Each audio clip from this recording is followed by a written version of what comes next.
ஏங்க என் பர்த்டே வருது, எனக்கு என்ன வாங்கி தர போறீங்க? இன்னைக்கு காலையில நகை கடைக்கு போயிருந்தேன். நான் கிடைக்கா? போய் உள்ள பார்த்தா ஜொலி ஜொலி ஜொலி ஜொலின்னு ஒரு டைமண்ட் நெக்லஸ். டைமண்ட் நெக்லஸா?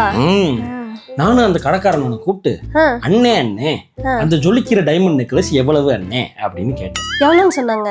அவரும் தம்பி தம்பி அந்த ஜொலிக்கிற டைமண்ட் நெக்லஸ் செய்கூலி சேதாரம் ஜிஎஸ்டி எல்லாம் சேர்த்து ஒரு 10 லட்சம் ரூபா வரும் தம்பி. 10 லட்சமா? 10 லட்சம் தானே கழுதையில போய் தொலைது, உனக்காக இதை கூட பண்ண மாட்டேன்னா அப்படின்னு சொல்லிட்டு பேக் பண்ணுங்க அண்ணே அப்படின்னு சொல்லி அவரும் பேக் பண்றதுக்கு அந்த 10 லட்சம் ரூபா டைமண்ட் நெக்லஸ் எடுத்துக்கிட்டு கவுண்டருக்கு வந்துட்டாரு. பேக் பண்ணி பில்லையும் போட்டுட்டாரு. பில்ல தூக்கி கையில கொடுத்தாரா, நான் வாங்கினேன்னா பில்ல பார்த்தா 10 லட்சம் ரூபாய் தான் போட்டிருக்காரு. சரி சொன்னதை தானே போட்டிருக்காரு கழுதையில, வாங்கி விடுவான் அப்படின்னு பர்ஸ் எடுத்தேன். உள்ள இருந்து கார்டை எடுத்தேன். எடுத்து டேப் பண்ண போனேனா போனீங்க. அப்புறம் என்ன போன்ல அலாரம் அடிச்சிருச்சு, எந்திரிச்சு ஆபீஸ் கிளம்பிட்டேன்.